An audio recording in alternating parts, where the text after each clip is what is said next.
ఒక తండ్రి ఆవేదన ఇవాళ చూపించబోతున్నాను సార్. తండ్రి ఏం చెప్తున్నారు, అసలు ఆయన ఏం కావాలని కోరుకుంటున్నారు అనేది ఒకసారి విందాం సార్. కొడుకు సక్సెస్ అయ్యాడని తండ్రి ఆనందపడాలి, కానీ అదే సక్సెస్ తండ్రిని ఒంటరిగా చేస్తే ఆ తండ్రి ఏం చేయాలి?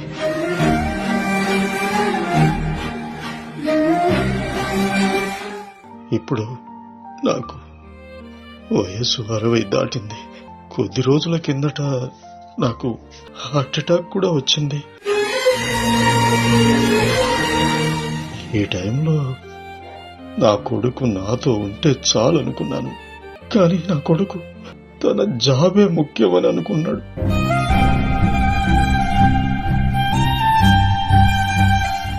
నేను ఈ పరిస్థితిలో ఉన్నప్పుడు నా కొడుకు నాతో ఉండాలని కోరుకోవడం తప్పా చెప్పండి?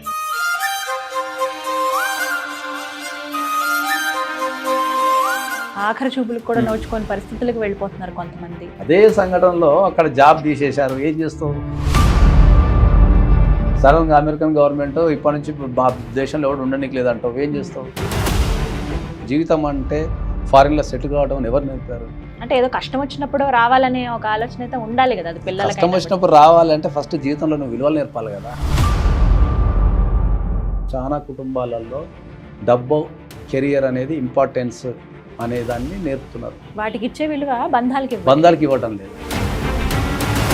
అవన్నీ వదిలేసుకుని వచ్చేయడం అనేది సాధ్యమవుతుందా? ఇప్పుడు మీరు వదిలేసి వచ్చేయమంటారా అని అడిగితే కనుక నేను డెఫినెట్గా వదిలేసి వచ్చామని చెప్పాను.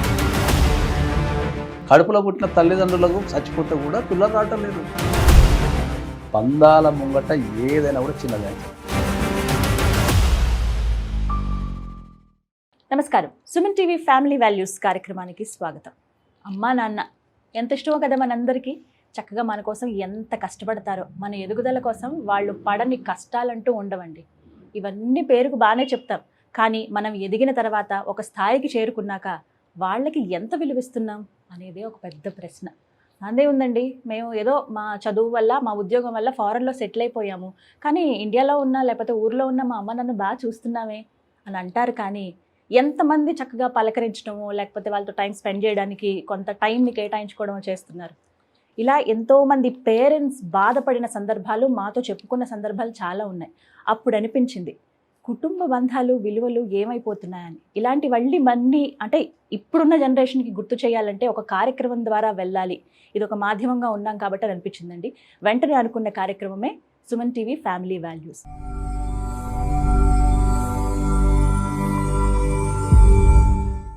మరి ఇవాల్టి కార్యక్రమంలో ఒక అతిథి మనతో పాటు ఉన్నారు. వారే పూజారి నాగేశ్వరరావు గారు.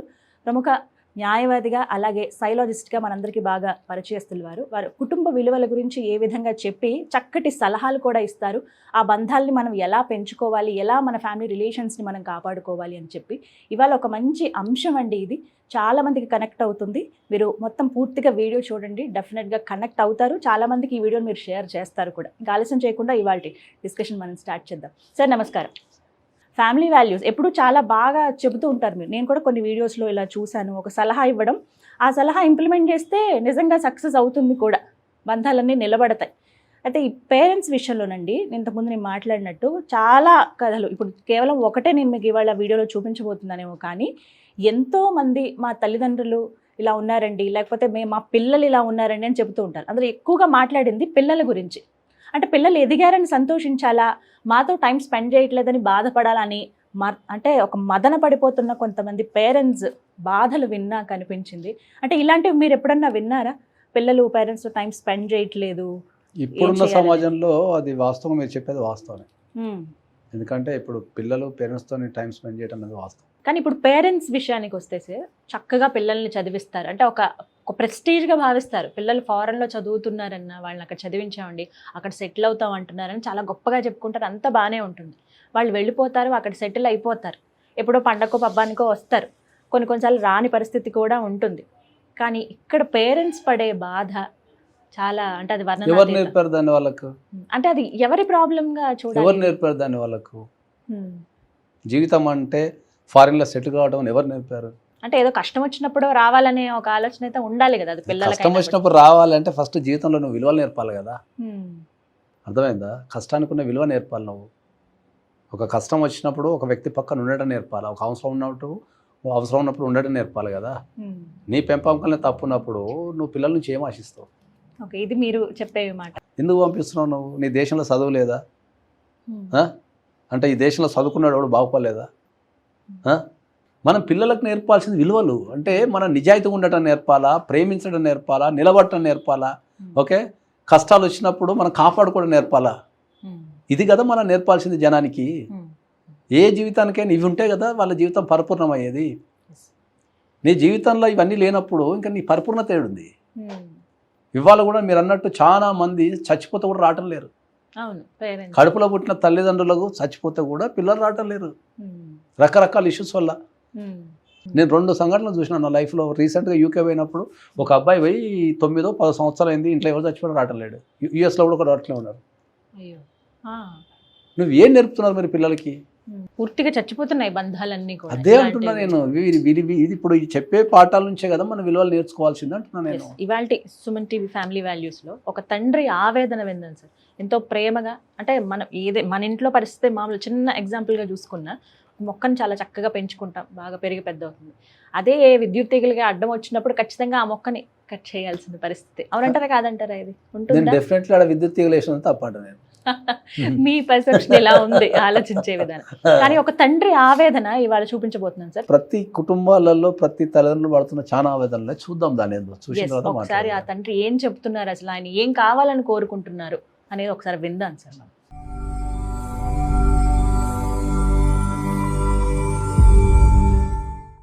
నా పేరు రామేశ్వరరావు. నాకు ఒక్క కొడుకున్నాడు.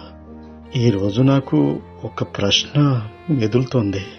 కొడుకు సక్సెస్ అయ్యాడని తండ్రి ఆనందపడాలి, కానీ అదే సక్సెస్ తండ్రిని ఒంటరిగా చేస్తే ఆ తండ్రి ఏం చేయాలి?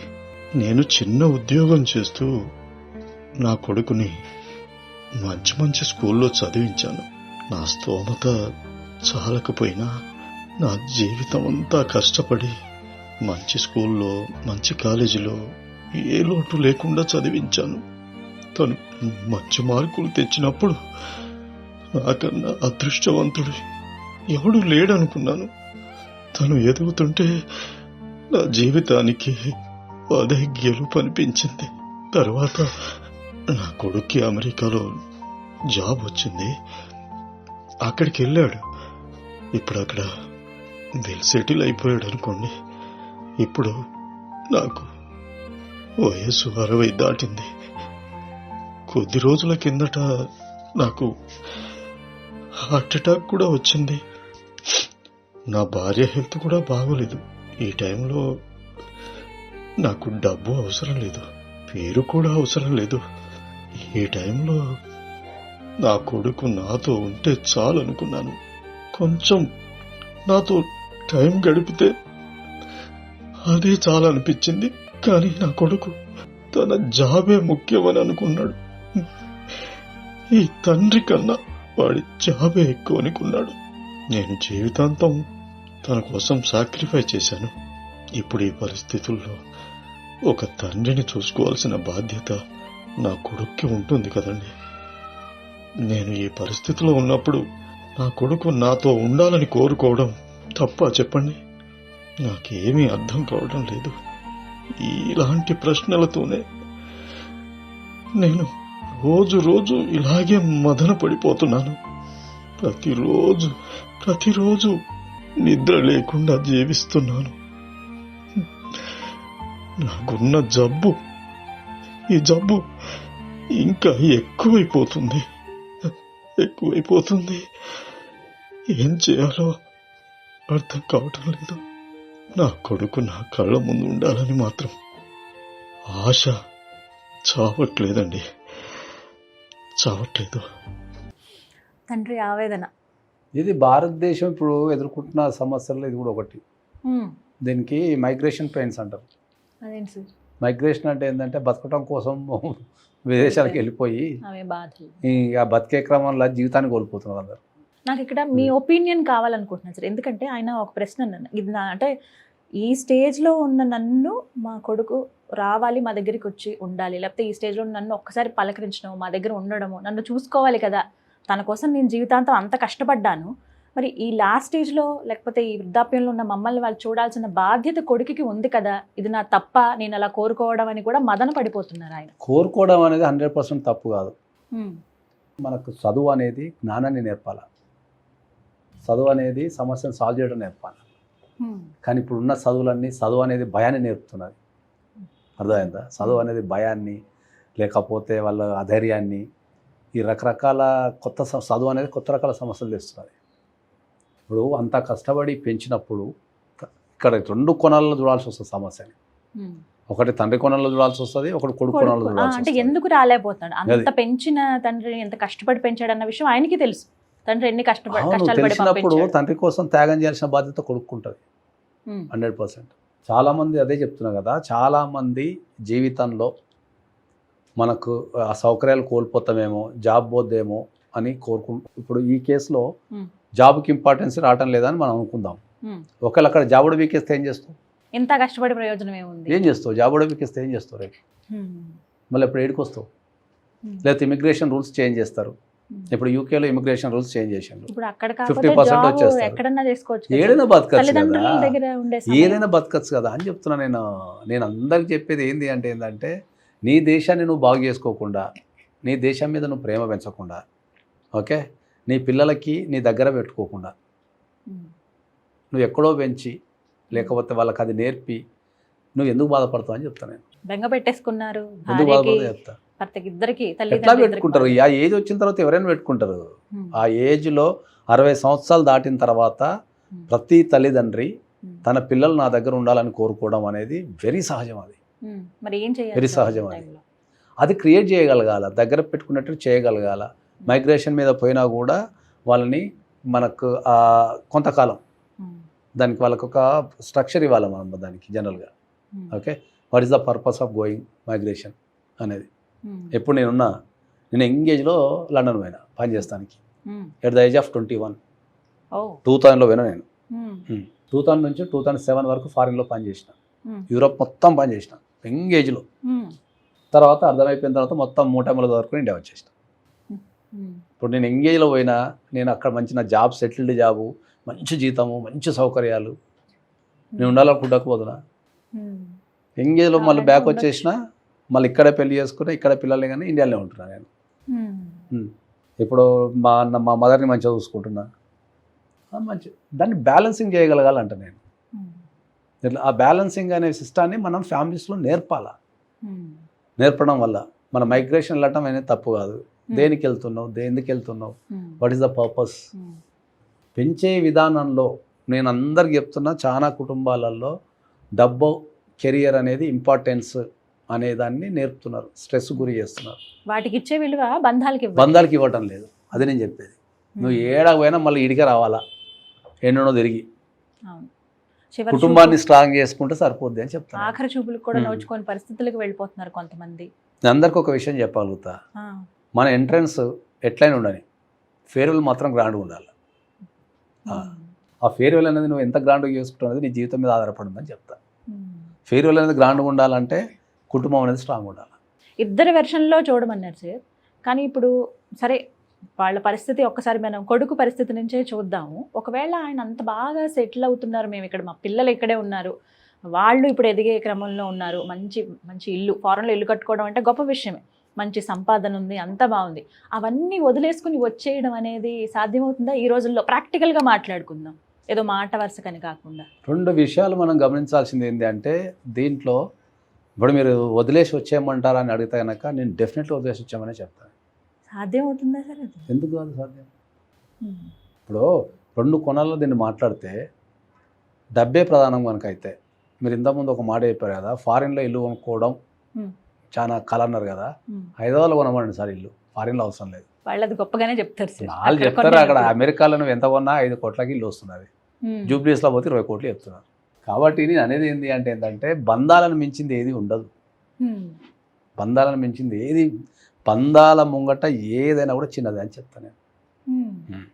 కాబట్టి నీ తల్లిదండ్రులు కనుక బాధలో ఉంటే, నీ తల్లిదండ్రులు కనుక కష్టాల్లో ఉంటే, నీ తల్లిదండ్రులు కనుక అనారోగ్యం పాలైతే, ఈ ప్రపంచానికి నిన్ను చూపించి, ఈ ప్రపంచంలో నిన్ను గెలిపించి, ఓకే, ఈ ప్రపంచానికి నిన్ను పరిచయం చేసిన తల్లిదండ్రుల కోసం నువ్వు ప్రపంచంలో ఎన్ని ఉన్నా కూడా వదులుకొని రమ్మని చెప్తాను.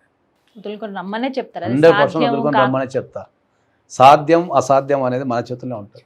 మనం ఎంత సాధ్యం, రెస్పెక్ట్ అసాధ్యం ఇస్తున్నాం అనేది అనే దాన్ని బట్టి అంతే కదా. అక్కడే క్లారిటీ వచ్చేస్తుంది. ఇంతసేపు మన ప్రోగ్రామ్ పేరే ఫ్యామిలీ వాల్యూస్. Yes. లాస్ట్కు ఎటు ఓటేసినా కూడా మనం ఫ్యామిలీ వాల్యూస్కి ఓటేయాలి. ఖచ్చితంగా అవే నేర్పించాలనే అదే ప్రయత్నంలో నేర్పించాలా? భాగంగా ఈ అదే కార్యక్రమం. నేర్పించాలా. Hmm. అదే సంఘటనలో అక్కడ జాబ్ తీసేశారు, ఏం చేస్తావు? Hmm. లేకపోతే సడన్గా అమెరికన్ గవర్నమెంట్ ఇప్పటి నుంచి దేశంలో ఎవడు ఉండడానికి లేదంటావు, ఏం చేస్తావు? చివరిగా ఏం చెప్తారు సార్ ఈ అంశం పైన? త్యాగం. మెసేజ్. కుటుంబం అంటేనే త్యాగం చేయటం అని చెప్తాను. నీ తల్లిదండ్రుల కోసం త్యాగం చెయ్యి, నీ అక్క చెల్లెల కోసం త్యాగం చెయ్యి, నీ అన్నదమ్ముల కోసం త్యాగం చెయ్యి, నీ పిల్లల కోసం త్యాగం చెయ్యి. అది నేర్పమని చెప్తాను నేను. త్యాగం చేసే దమ్ము ఎవరికి లేదో వాళ్ళే కుటుంబంలో ఓడిపోతారు. Simple logic. ఒక వ్యక్తి తన కుటుంబాన్ని గెలిచాడు అంటే వాడు త్యాగమూర్తి అయి ఉంటాడు. ఇక నాది నాది అని పిసుకుంటాడు చూడు, వాడు ఎప్పటికి ఎవరిని గెలవలేడు. అసలు గెలవాలంటే ఇంకో సైన్యం కావాలి కదా. ఖచ్చితంగా మరి నీ కుటుంబాన్ని నువ్వు గెలవలేకపోతే ఇంకా ప్రపంచాన్ని ఏం గెలుస్తుంది? ఎక్కడికో వెళ్ళి ఉద్ధరించేదే ఉంటుంది. అది కూడా రాశారు మన పేర్లు, ముందు ఇట్లా గెలిచి తర్వాత రచ్చ గెలవాలి. అన్ని మన పెద్దవాళ్ళే చెప్పారు. ఆల్రెడీ చెప్పేశారు దాన్ని. ఆ మూలాన్ని మనం ఏదో కొత్త గుర్తుంచుకోవాలి. విషయాలు కనిపెట్టండి ఇలా మాట్లాడుకుంటున్నాం కానీ ఇవన్నీ మొత్తం మనం ఇప్పుడు మాట్లాడుకున్న ప్రతి ఒక్కటి పూర్వకాలంలో పదాల రూపంలో మొత్తం రాయబడినాయి నీకు అన్ని. నువ్వు ఎన్ని ఉన్నా కూడా ఫస్ట్ కుటుంబానికే వాల్యూ అని చెప్తాను నేను. దాని తర్వాత నీకు ఏదైనా. రైట్. Thank you sir. చాలా విలువైన సలహా ఇది. నమస్కారం. విన్నారు కదా, సుమన్ టీవీ ఫ్యామిలీ వాల్యూస్. మనం ఎంత ఎత్తు ఎదిగినా, ఎలాంటి స్టేజ్లో ఉన్నా, ఎంత మంచి పొజిషన్లో ఉన్నా, ఎలాంటి సొసైటీలో మనం ఉన్నా కూడా మన మూలాలని అంటే ముందుగా మన తల్లిదండ్రులు మనం మర్చిపోకూడదు. వాళ్ళకి ఇవ్వాల్సిన గౌరవం ఎప్పుడూ ఇస్తూనే ఉండాలి. అది మనల్ని ఇంకా ఉన్నత స్థానానికి తీసుకువెళ్తుంది అనేది అందరూ ఒప్పుకునే మాట. సుమన్ టీవీ ఫ్యామిలీ వాల్యూస్లో ఎన్నో అంశాల పట్ల మనం మాట్లాడుకోబోతున్నామండి. మీరు ఇలా ఫ్యామిలీస్కి సంబంధించి మనకున్న బంధాలు, బంధుత్వాలు, వీటి గురించి ఎన్నో సమస్యలు ఎదుర్కొంటూ ఉంటారు. ఒక పరిహారం లేక ఇబ్బంది పడుతూ ఉంటారు. మీ సమస్య ఎవరితోనైనా షేర్ చేసుకుంటే బాగుండు అని మీలో ఎవరికైనా అనిపిస్తే ఒక వాయిస్ నోట్ ద్వారా మీరు మాకు పంపించవచ్చండి. స్క్రీన్ పైన నెంబర్ డిస్ప్లే చేస్తాను, ఆ నెంబర్కి మీరు పంపించండి. అలాగే ఇప్పుడు మీరు చూసిన ఈ అంశాన్ని మీరు ఎలా జడ్జ్ చేస్తారు అది కూడా ఒక వాయిస్ నోట్లో పంపించండి. ఒకవేళ అద్భుతంగా మీరు కనుక జడ్జ్ చేసి మీ దృష్టికోణంలో కనుక ఈ ఇష్యూ చాలా అద్భుతంగా పరిష్కారం అవుతుంది అని భావిస్తే మీరే ఈ హాట్ చైర్లో కూర్చునే అవకాశాన్ని పొందవచ్చు. మరిన్ని వివరాల కోసం స్క్రీన్ పై కనపడుతున్న నెంబర్కు మీరు ఒకసారి కాల్ చేసి డీటెయిల్స్ కనుక్కోండి. ముందుగా మీ అభిప్రాయాన్ని వాయిస్ నోట్లో మాకు పంపించండి. ఇది ఇవాల్టి సుమన్ టీవీ ఫ్యామిలీ వాల్యూస్. నమస్కారం.